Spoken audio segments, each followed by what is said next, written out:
Welcome to the show as I come to you from Kennedy Space Center on Merritt Island in Florida. This is one of 10 NASA field centers, a premier multi-user spaceport, but it's also a tremendous museum filled with the exciting history of America's space program. I hope you enjoy the highlights from this, my first visit here.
I'm here with Ken, who is from Greenville, New Hampshire.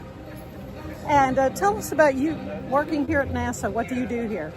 I'm a communicator. I tell you about space. What do you want to know? Well, we want to know everything. This is my first visit to NASA. Nice. Well, this is a cool place to be. We have people from around the world that come here all the time. So hopefully you enjoy this rocket garden tour. So this is really a history lesson, right? A little bit, yes. It's all about the rockets involved. Most of them were developed after World War II. It's kind of incredible when you look at the size of particularly the little splashdown capsules that humans strapped themselves onto these things and went up into space. That's what we're going to be talking about in a minute. We'll be talking about the early program right through the Apollo program on this tour. Good. Thanks, Ken. Looking forward to it.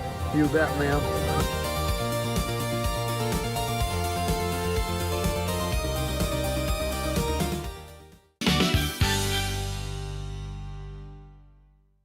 Finding a sleep sack that my baby likes has been a struggle. The sleep sack from Joy is a major upgrade. It is all natural eucalyptus, which is breathable and hypoallergenic. Looking for a bakery that's as clever as it is delicious? At Fox & Co. Bakery, we specialize in decadent mini cakes, cookies worth writing home about, buttery pastries, gluten-free delights, and custom catering. Find us Saturdays at local markets, serving up style, flavor, and just a touch of foxy mischief. Can't wait till then? Follow us on Instagram and Facebook, or visit foxandcobakery.com to see what's fresh. Fox & Co. Bakery. We bake foxy things.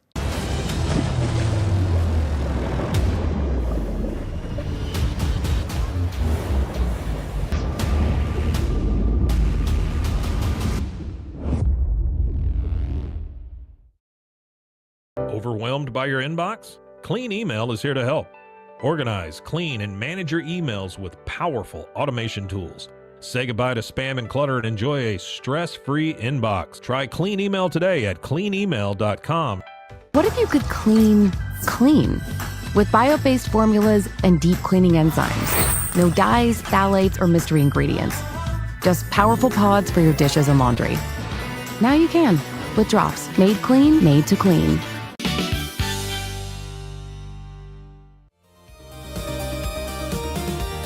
Kennedy Space Center Rocket Garden Tour. My name is Ken, representing NASA.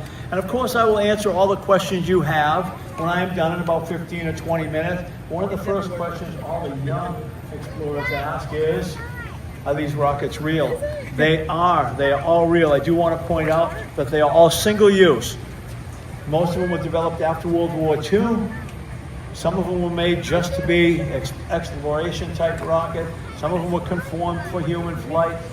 There is one exception. Every one of them is real, except for this one right here. The Mercury Atlas 109D, that's a model. All the rest of them have never been flown, they have never been recovered. We just maintain them so they look crisp for our guests like you. Way back in the 50s, there was a consortium of scientists that got together. 67 scientists around the world got together, and they said, hey, we got this rocket technology, why can't we use it to do some exploration outside of our atmosphere? So this one of the astrophysicists, his name was Dr. James Van Allen. He created what's known as a cosmic ray detector. It was basically a Geiger counter to be able to detect radiation outer space. We took a rocket called the Jupiter-C and we turned it into Juno 1 with a UE on the back of the rocket guard. That is Explorer 1 on the top, and we would launch, send it up outside of our atmosphere, and it was successful in determining those energy-emitting particles. We did launch again about 2 months later just to confirm the fact that it was possible to work and be able to determine radiation belts. So what did we do?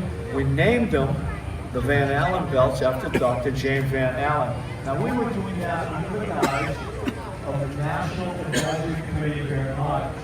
That was established 12 years after Orville and Wilbur Wright flew their Wright Flyer and fitting off North Carolina. So we knew that we were going to have to develop technology or aeronautical technology. Now, if you flew into town, into Orlando International Airport or Miami or wherever you came into town, that technology that was developed by them was used on your aircraft. Some of those technologies still work to this day. Now, back in 1957, the Russians also had rocket technology. And they launched a satellite called Sputnik.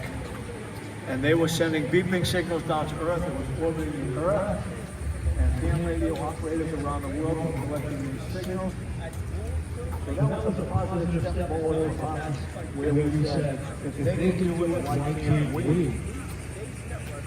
So that's when we created NASA, the National Aeronautics and Space Administration. And the first rocket to launch with that designation is right here behind me, and that is the Juno 2.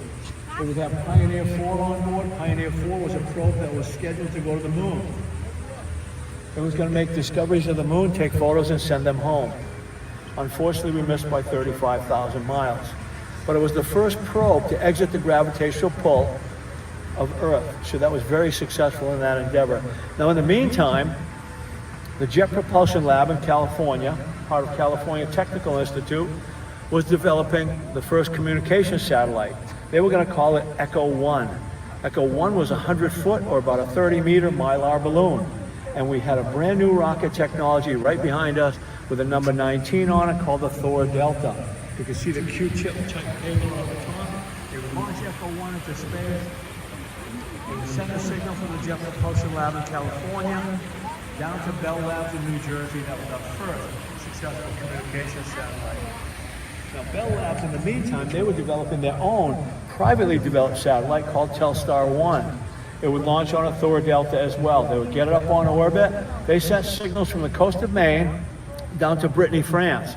They showed John F. Kennedy, our president at the time, a little clip of him speaking. They showed a little Cubs and Phillies baseball clip. They showed the Eiffel Tower as well as the Statue of Liberty, and that was the first developed, privately developed communication satellite. Now in the background, of course, Maxime Faget and his engineering team, they were developing a spacecraft. And that spacecraft was going to call Mercury. We needed a rocket to put that on, and technology that was developed after World War II from the V2 technology of the Germans is the Redstone. If you look behind you, you can see the United States, red United States with a Mercury capsule on top. And our first astronaut would be Alan Shepard on May 5th, 1961. He would launch into a suborbital flight right out of our car. He achieved 5,000 miles an hour. He flew up about twice as high as the Kármán line, entering space at 115 miles. He went down range about 300 miles. Of course, he parachuted, came home, and was hailed a hero. Now, Gus Grissom also launched on a suborbital flight like that as well. But when we had to achieve orbit, orbital velocity is 17,500 miles an hour. You have to achieve that. That's the magic number. For the European guests, it's 28,000 kilometers an hour. So we needed a bigger rocket to put our first orbiting astronaut, and that would be the Mercury Atlas. The one I said is a model with the 109D. and we would send our first orbiting astronaut. His name was John Glenn. John Glenn would get up into space. He did 3 orbits around the Earth. He had a toothpaste tube full of applesauce, and he was the first astronaut to eat in space to prove that our biological functions would work. There were 3 other Mercury missions as well, Scott Carpenter, Wally Schirra. You can see Wally Schirra's capsule that has flown in Heroes and Legends right here. If you haven't seen that display, make your way through there sometime during the day. You will also see a Gemini spacecraft. And then Gordon Cooper launched, and he flew 22 orbits around the Earth. He was the longest durating mission at the time. Of course, in the background, Maxine and his engineering team were developing the Gemini spacecraft. The Gemini craft was going to be the bridge to Apollo. We were going to do all the necessary steps to go to the moon.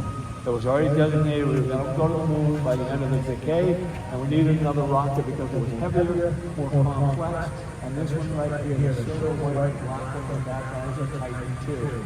Titan II is an intercontinental ballistic missile, could reach out any population center around the world. It previously was in a missile silo and had a nuclear warhead on top. The Gemini program started with 2 astronauts, Gus Grissom and John Young. They would fly Gemini 3. And then Jim McDivitt and Ed White would be Gemini 4. They were going to spend 4 days on orbit. And they were going to have the first American spacewalker in Ed White. And he was able to get out of the capsule, and he couldn't believe how absolutely beautiful it was, not looking through an atmosphere, looking back at Earth and being able to see the stars where they do not twinkle, not looking through an atmosphere. Anyway, Gemini 5 was going to be fuel cell technology development. But we needed a durating mission. Knowing we were going to the moon, we had to go on orbit at least 8 to 10 days to go to the moon and come back safe. So Gemini 7 with Jim Lovell and Frank Borman would get on board Gemini 7 and they would launch 16 times a day. They do an orbit around the Earth, and they did it for 12 days when they launched Gemini 6A. Gemini 6A would catch up and rendezvous. They would get within feet of each other, take photos. Historic photos on the NASA.gov site are tremendous. They rendezvoused. Eventually, Frank Borman and Jim Lovell came home with Gemini 7 after almost 14 days. Think about that. 14 days. Go see the Gemini capsule inside the Heroes and Legends, and you will understand what I'm talking about. You will see the roomy accommodations that it gave you, and it's pretty incredible. Anyway, Gemini 8 was going to be a very good, serious mission where they were going to learn to dock. Now, right here is the Atlas Agena. You can see the Agena spacecraft on the top. The Agena was unmanned. It had an engine you could turn on randomly. It would launch and get on orbit. It had a docking mechanism as well. Neil Armstrong and Dave Scott would launch on Gemini 8 within 2 hours of that launch. They would rendezvous and catch up, and they would create that docking. That was a major event in our program to move forward with the Apollo program. When they docked, one of the thrusters on the Gemini 8 craft was stuck open. They started spinning uncontrollably. Neil Armstrong knew there was a problem. He immediately undocked. He fired all the thrusters. He was unable to get the capsule under control. Dealing with mission control, he knew they were in a precarious situation, so mission control gave him the go-ahead because of the situation to fire the main thrusters, make an emergency exit in the Pacific Ocean. There was an aircraft carrier group out there. In case of this situation, they were designated to land off our coast of the Atlantic. But they came down through the atmosphere. They missed the target by 800 miles, landed off the coast of Japan. But the key to that event was the fact that Neil Armstrong knew what to do. He made the right decision at the right time, and those gentlemen came home alive, which was a big factor. This is the reason NASA historians claim they chose Neil Armstrong. Over and over again, he was able, no matter what aircraft, experimental craft, spacecraft, he was able to get the job done. Of course, Gemini 9, 10, 11, and 12 would continue on while they were developing the Apollo command and service module and developing the Saturn V technology as well. You can see the command module here with the United States on it, getting a little overgrown, but you could see there would be 3 astronauts on board. Now the service module you can see on the Saturn 1B right here. The Saturn 1B horizontally on the back of the rocket garden The first stage is actually 8 Mercury Redstones put together. You can see them all together with all their engines on there because they were so reliable. They just made a first stage with 8 of them. The command and service module on the end was going to be tested in low Earth orbit, and they were doing a full plugs out test on January 27th, 1967. It's basically a dress rehearsal for opening night of your play. They were going through all the communications, all the necessary steps, and a fire broke out. Gus Grissom, Ed White, and Roger Chaffee gave everything that day. They never went home to their families. You can see a tribute to them at the Apollo Saturn Center on the bus. Don't hesitate to go out there. The bus ride is free. They leave every 10 minutes for your pleasure. But anyway, eventually they made 1,300 changes to the command module and service module. They made it more safe. Eventually they would launch on a Saturn 1B with Apollo 7. They would get on low Earth orbit and test the command and service module. Now this rocket is not powerful enough to go to the moon. The Saturn V, which you will see on the bus tour, is about a third bigger. It was much bigger. And a key element to that Saturn V rocket are these F1 engines right here on the ground. This F1 engine is the most powerful single-cone liquid-fueled rocket engine ever developed.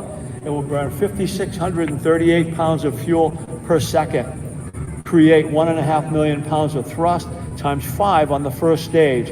It would propel a 363-foot, 3-stage Saturn V rocket with 3 men on board with over 900,000 gallons of fuel to 42 miles above the Earth's surface, and those astronauts would be going 6,000 miles an hour, feeling 4 Gs. The first astronauts to get on a Saturn V were Jim Lovell, Frank Borman, and Bill Anders, and they were designated to go to the moon in December 1968. They would fly to the moon. They would test the command and service module and get it on lunar orbit. When they were going around, they went on the left side of the moon, came around the right side of the moon. When they came around the right side, Bill Anders being in charge of the Hasselblad camera. Of course, they were using black and white film in those days because that was much more detailed film. When they came around the back side and the sun was shown on the moon vertically on the right, looking out the window, he could see the blue marble we call home. He just came 3 days from there, 240,000 miles away. So he asked Jim Lovell, he said, "Jim, you got a color film?" He said, "Sure." Gave him a color canister, put it in that camera, started taking multiple photos. He adjusted the f-stop the whole time to make sure the light was perfect. And that is the most iconic photo of last century. And you can look it up. It's called Earthrise. Now, Apollo 9 would launch in low Earth orbit. They didn't have a lunar module ready for Apollo 8, but they were able to successfully get the command and service module on orbit. They did 10 orbits, but Apollo 9 would go in low Earth orbit. They would transfer astronauts into the lunar module, come back, reconnect, let it go, come home, and then Apollo 10 would be the first one to test the lunar module to about 10 miles above the moon's surface. Now, that was leading up, of course, to the Apollo 11 launch when Neil Armstrong and Buzz Aldrin were the first 2 astronauts to walk on the moon. Make sure you go on the bus tour today. You've got to see that Saturn V rocket. You will see the Apollo 14 capsule. You'll see Alan Shepard's spacesuit as well with moon dust still on it. And the younger generation, you'll be able to touch a moon rock as well.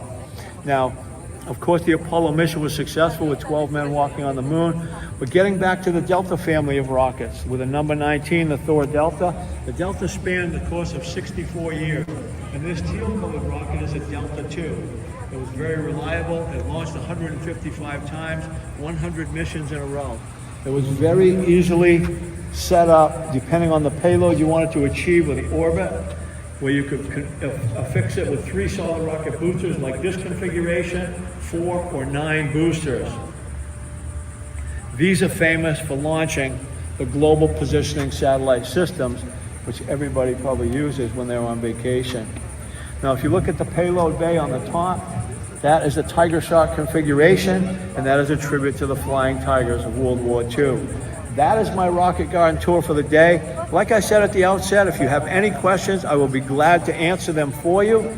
My name is Ken, representing NASA, and it's been an absolute pleasure to have every one of you follow along with me. Thank you very much. That'll be $50. That's what I live with, you know. You live with her? Yeah. We've got the world on tape.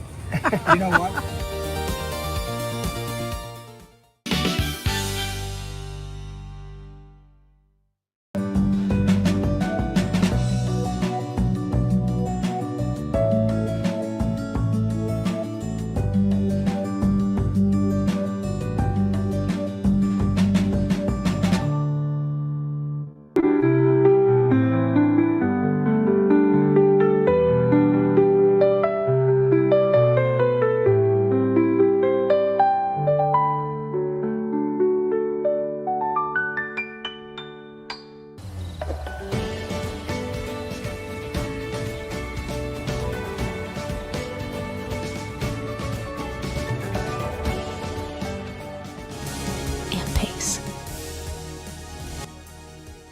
Apollo Neuro is a new kind of wearable that helps your body recover from stress, that helps you calm down and feel better.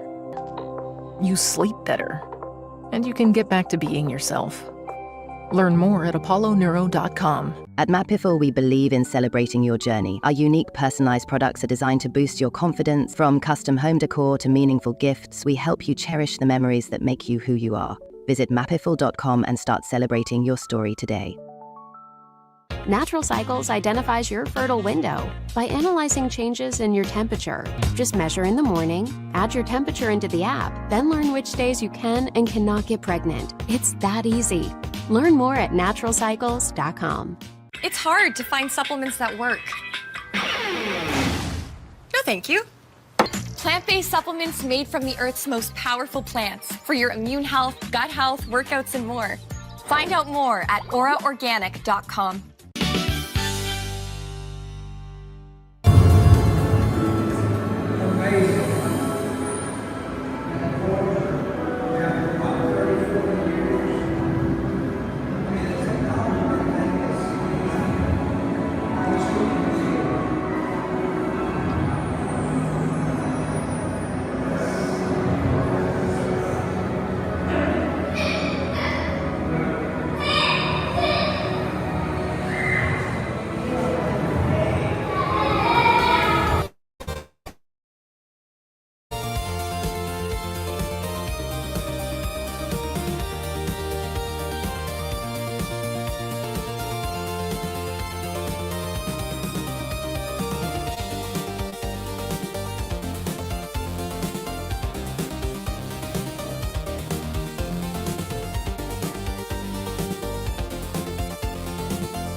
A journey into new thoughts, new cultures, new adventures.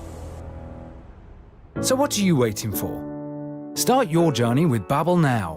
Go to babbel.com or download the app. Send money abroad in just a few steps with Remitly. Sign up with your email, enter an amount, choose how your loved ones receive the money, enter your recipient's information, select a payment method, hit send, and relax. Download the Remitly app today. A house is a property, but we live in homes. Home sweet home. Homes where the heart is. We aim to deliver the best home buying and selling experience so you can spend less time real estating and more time living. It's the Restore Clarity Focus Patch, my little secret weapon for staying sharp, focused, and on task. Each box comes with simple instructions inside, so you always know exactly how to apply it. Each patch lasts for 3 days. I love that I can wear it all day. Tasmanian spring water range from Sand and Sky. This range is really good for dry and dehydrated skin like myself, packed with 2 types of hyaluronic acid, fermented sea kelp to reduce redness, and my skin feels so dewy and so hydrated.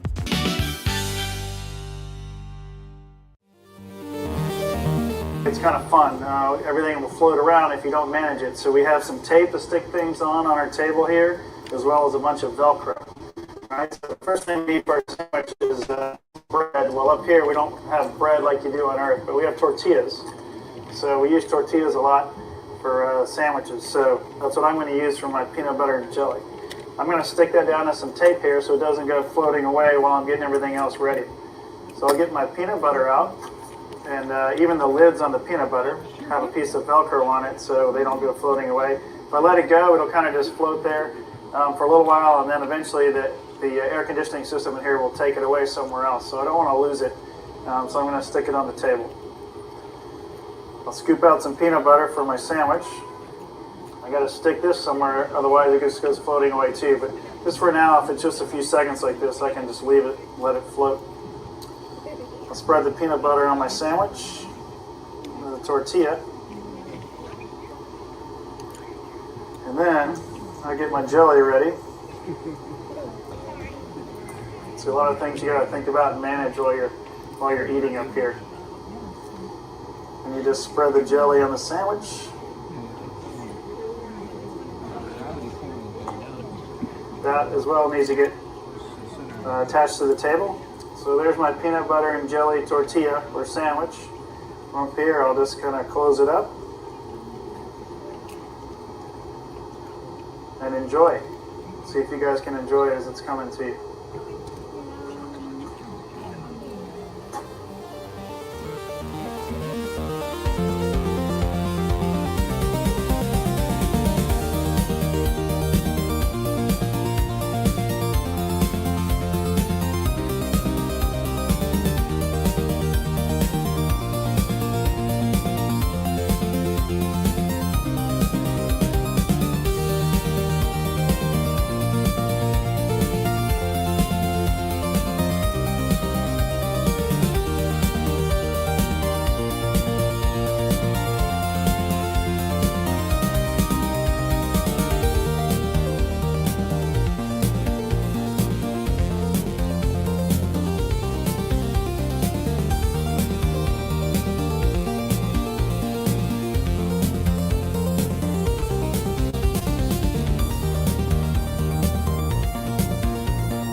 Hi, welcome to the Shuttle Launch Simulation Facility. I'm Charlie Bolden. I've flown the shuttle into space 4 times, twice as a commander. My colleagues have put together an interesting little experience for you today. You're about to go on a high-fidelity launch simulation, and I'm going to help you get through it. See, before any launch, all astronauts have spent thousands of hours being tested and trained in simulators, a lot like the one you're going to ride. You'll be riding a special model that fits right into the payload bay. But before you go aboard, we better go over a few basics. Launch preparation for your mission would have started accelerating here at KSC months in advance. So let's cut through all that and move you way closer to launch. I'll start your clock at say 4 hours before liftoff, when it's still dark out.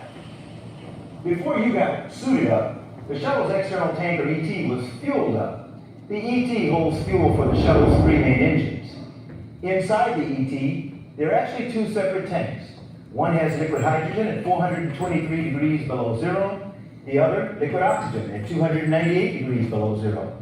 They start really cold, but when those 2 liquids meet in the shuttle engines, you'll find out. About 2 hours before you launch, you boarded the orbiter through what we call the white room. As you climb through the hatch, that orbiter already seemed like it was a living, breathing thing. Then they pulled back the access arm and left.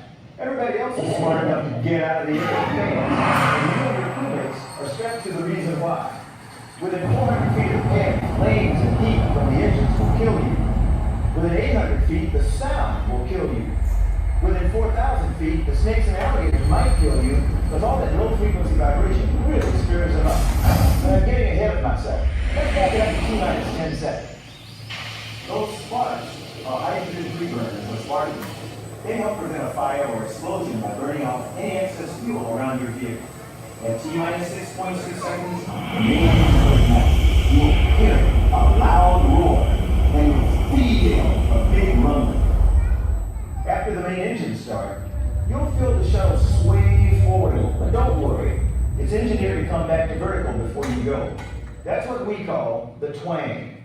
You're getting a lot of power from those main engines, but you're going to need even more to get to orbit. That's where the solid rocket boosters, or SRBs, come in. These guys were the most powerful solid fuel rocket engines ever flown. The SRBs ignite when the countdown gets to 0, and believe me, you'll know it. Once you fire the SRBs, you can't turn them off. So you're going somewhere. You better get focus up. Now, here's how all that's going to happen to you in real time. 10 seconds. Okay, start. 7, 6, 5. We're going to jump over. 3, 2, 1, and lift off.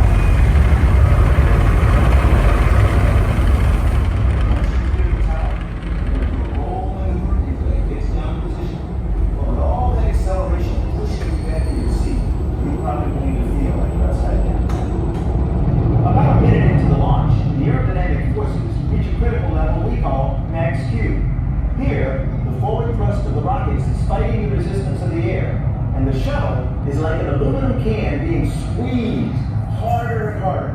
To make sure this doesn't happen, we throttle down the engines to maintain pressures we engineered the shuttle to withstand. Once you pass through max Q, we throttle the engines back up. It was at this moment that we lost the Challenger in 1986. So this is always a thoughtful moment in any mission.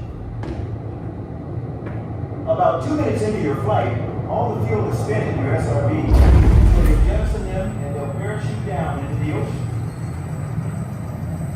These guys were designed to get cleaned, refurbished, and then used again on another mission. Your ride will get a little less bumpy once your SRBs drop off. But you're still going to keep accelerating. So that's when you feel those really quickly. A few moments later, your ET will have spent all its fuel, and you'll be go for main engine cutoff, or MECO. Then you'll jettison the tank. We call that ET7. The tank will break up in the atmosphere on the way back down. It's the only part of the shuttle system that wasn't designed for reuse. Congratulations, you made it into orbit. That's assuming, of course, there were no malfunctions along the way. Naturally, we have hundreds of contingency plans in case something does go wrong. Take a moment to memorize these now. Got it all? Good. Our time here is up. You ready? Because now you have to take your chances in the sim and hope the sim supervisor goes easy on you. Now it's time for you to experience the sensations of launch firsthand from inside the shuttle. See you aboard.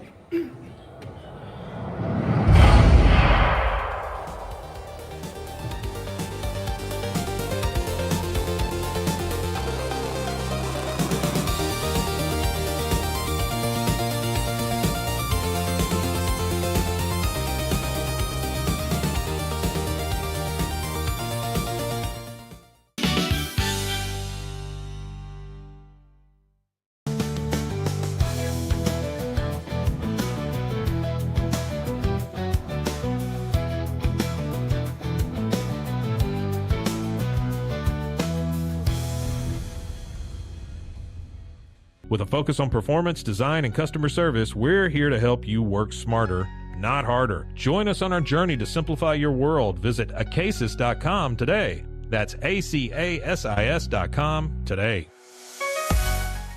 At Tusains, we understand that maintaining a healthy lifestyle can be challenging, especially in today's fast-paced world. That's why our mission is to make fitness accessible to everyone, anywhere. Visit Tusains.com today and start your journey to better health. That's TOUSAINS.com. Samsonite is the world leader in durable, high-quality luggage and travel accessories. Travel with Samsonite and pack confidence every step of the way. Shop now at shop.samsonite.com. Samsonite. Our professionals are not only experts in managing urgent concerns, but also in providing top-notch preventative health care. We're proud to connect pet owners to a vast network of licensed veterinary professionals, ready to address any immediate concerns. Book your first appointment today. VivoSun's mission is to empower growers with stylish and effective products, making indoor growing accessible and enjoyable for everyone. Visit vivosun.com today and get started making growing plants and vegetables easy and automatic.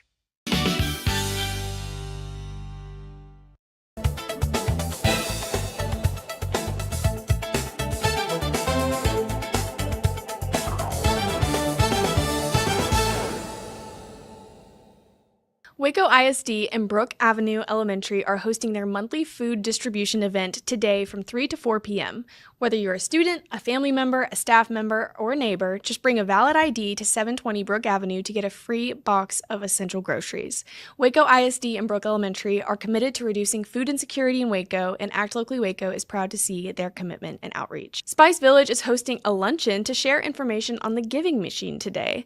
This little red vending machine will be making its way to Spice Village during the holiday season, but instead of dispensing a product to consume, they allow people to donate tangible items to those in need. Join Spice Village today to learn more about the Giving Machine in action. Have you ever wondered what would happen if two locomotives collided head-on? Come watch Texas Comedies perform a brand new musical production on the infamous Crash at Crush. The show starts tonight at 6 p.m., Friday, September 19th, and Saturday, September 20th. I'm Elizabeth Riley with your Act Locally Waco news, and I will see you next time.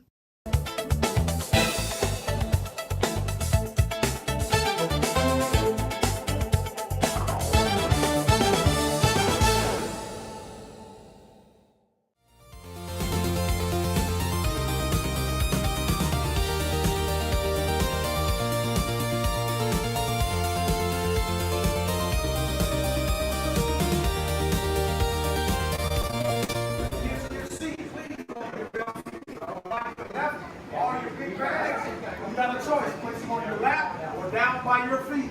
Do not put anything up under the seat, please.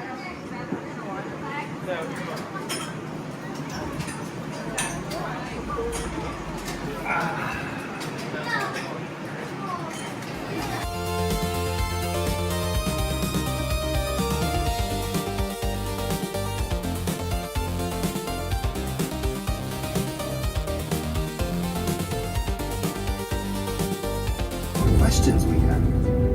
Today, we'll explore where NASA and its partners are taking us in the future. But before we begin this journey, just like every NASA mission, our #1 goal is to return home safely. So always stay seated while the bus is in motion. Please, no food or drinks on the bus with the exception of water.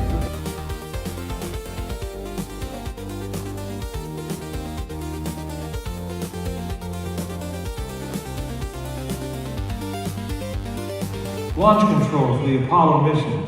This is not a mock-up. These are the very consoles we sat at when men first took off to fly to the moon. The tragedy of Apollo 1 had put us a year and a half behind. We were making up for it in one big leap. And we were here where it actually happened.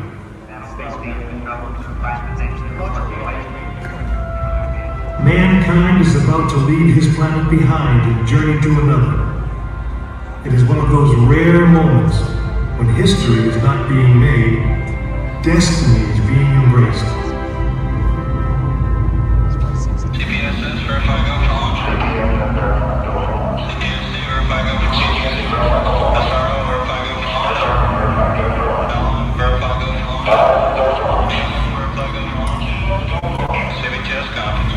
Attention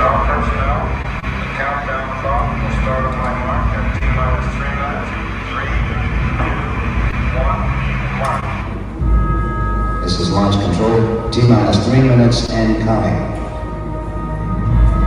We've completed our communications checks with the Apollo 8 astronauts in the cabin, and the communications are go.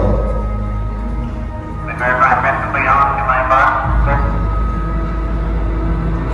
To land bar, you are cleared for firing command. During this period, once we do get the firing command, the various tanks within the 3 stages of the Saturn V launch vehicle begin to pressurize. Firing command enabled. We have firing command. The firing command is in. We are now on the automatic sequence. T-minus 2 minutes, 20 seconds to end counting.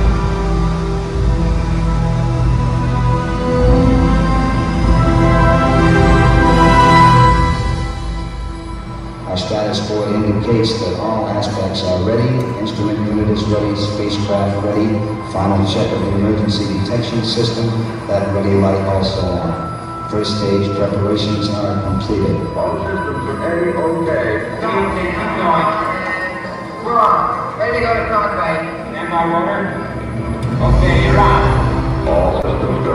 1 minute, 45 seconds and counting. The first stage liquid oxygen tank has been pressurized, and the pressure is still building up. Coming up in 90 seconds, mark T-minus 90 seconds and counting.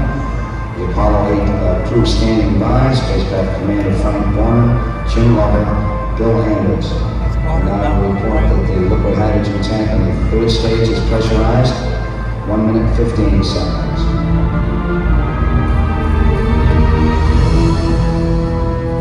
All third stage propellants pressurized at this time as we come up on the 60-second mark on the flight to the moon. T-minus 60 seconds and counting. The vehicle now is completely pressurized.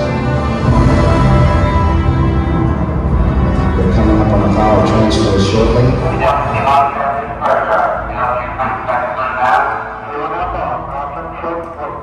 We have the power transfer. We're now on the flight batteries within the launch vehicle.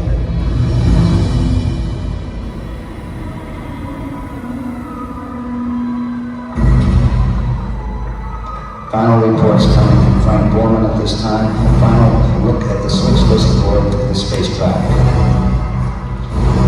20 seconds, all aspects. We are still go at this time. T-minus 15, 14, 13, 12, 11, 10, 9. The ignition sequence start. The engines are on. 4, 3.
Apollo 8 successfully orbited the moon, and the astronauts returned safely to the Earth. I know. I'm Jim Lovell, and I was one of the crew of this spacecraft, Apollo 8. We were the first men to see the surface of the moon from just a few miles away. But it was the hundreds of thousands of men and women who worked in that team, and the millions of people who supported the mission that really made it possible. That way, I guess we all went to the moon. Now, on the other side of those doors, you'll find an actual Saturn V moon rocket. It's still the most powerful, the most complex machine ever built. And I guess it's the only one that can take you to another planet. I actually got to fly one on a second flight to the moon called Apollo 13. But that's another story.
A short time later, history is made again.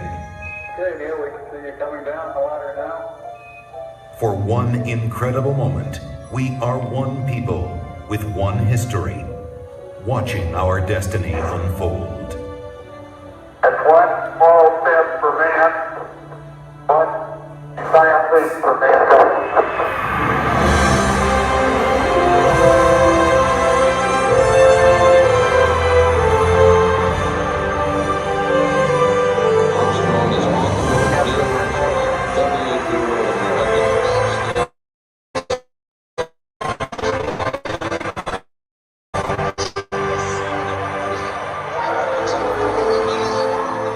It was a moment shared by an entire world.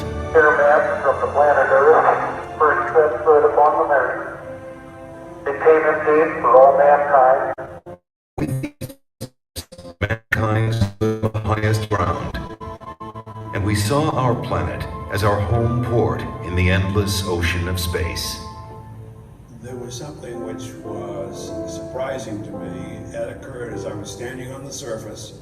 Just after we had landed, I'd gone down, standing on the surface and looking at planet Earth for the first time. Seeing the beauty, seeing the finiteness of it, the limits of it, and realizing what a shame it was that people were confronting each other on that planet without realizing what it was doing to the planet. It was a very emotional moment for me. I actually shed a couple of tears. Something totally unexpected for an engineer, fighter pilot to be crying quietly up there on the moon. Mankind had achieved a tenuous foothold in the heavens, and a new and exciting world lay waiting to be explored.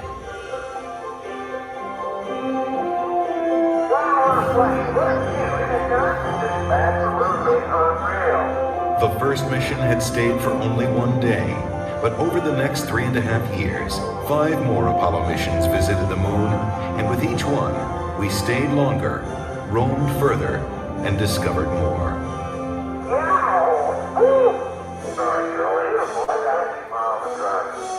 I never thought when I was a kid building rockets, in high school, that we would go to the moon, before the end of the century. I mean, I thought that was something that was way in the future, fantasy.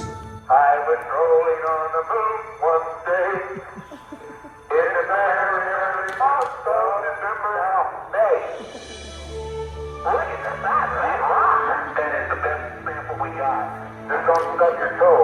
We've got to understand that as people, we need to stretch. We need to reach beyond our grasp. We need to strive to do things that seem impossible, because in the accomplishment of them, we move society forward. Boy, isn't the beauty of this place is just absolutely incredible. One of the astronauts has said those hills that we climbed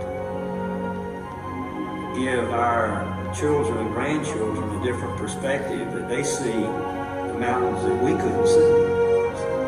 And so what we consider impossible, they're dreaming about.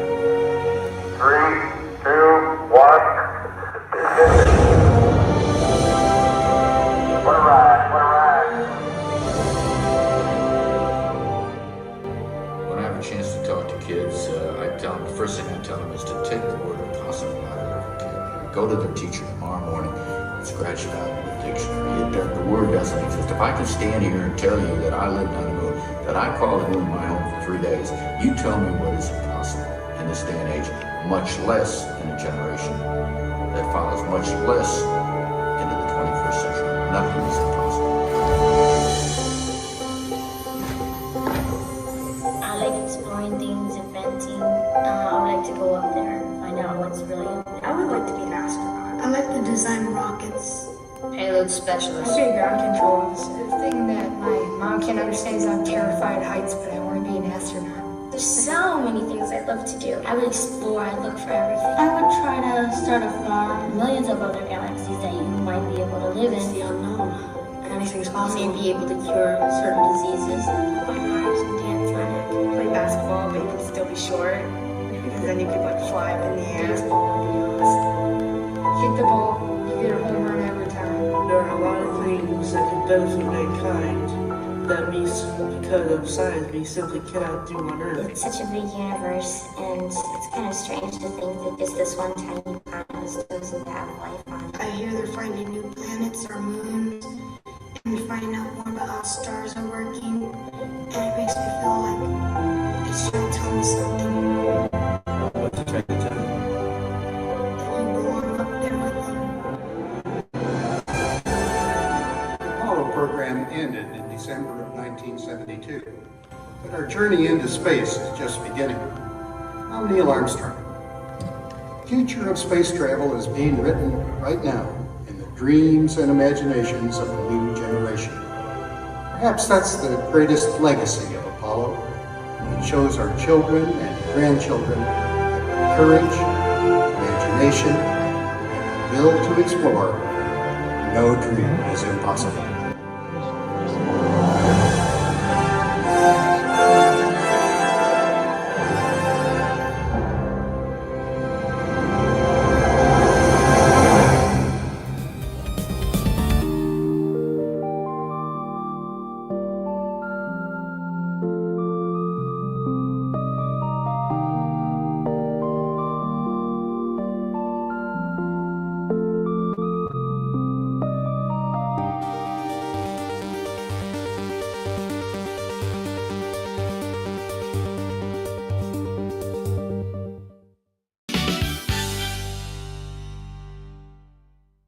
I know you're gonna love this Kodak Dot Plus printer. You guys just connect it to your smartphone. I can assure you, you are going to love this printer as much as my family has. You guys have to check it out for yourself. At Open Goal USA, we're revolutionizing training for both soccer and lacrosse with our innovative portable rebounders. Perfect for players of all ages and skill levels. Visit OpenGOAAALUSA.com and elevate your training today. At Mitzi, we believe the right light can transform any space. Mitzi has the perfect design for you. Beautiful, well-made lighting without the high price tag. Discover your perfect light at Mitzi.com. That's MITZI.com. Mitzi. With San, owning iconic furniture no longer requires paying a premium. With over 15,000 satisfied customers worldwide, we've proven that high-quality furniture doesn't have to come with a high price tag. Explore our collection today at sarn.com. I am obsessed with helping business owners increase their traffic and turn it into profit through the power of Pinterest marketing. It's this amazing platform where people are looking for ideas, inspiration. They have a problem and they're actively looking for a solution. Tervis is all about staying hydrated. Each product is built to last and comes in endless designs to match your personality. Stay refreshed and express yourself with Tervis. Visit tervis.com today and find your perfect tumbler. Experience with the Bosley MD hair regrowth kit was amazing. It was easy to use. It let me take off my hat. I could go in public and have my picture taken and feel normal again. BosleyMD.com. At 4U Health, we believe wellness and lab testing should be accessible, inclusive, and yes, fun. With our tech-powered at-home lab test, you save time and money while feeling your best. 4U Health. Visit 4uhealth.com today. So all you have to do is tap your Popple to the back of someone's phone, like that, and they instantly get your social media and contact info right on the screen. They don't need an app or a Popple to receive your info. So get your Popple today and start impressing everyone you meet. Make it pop.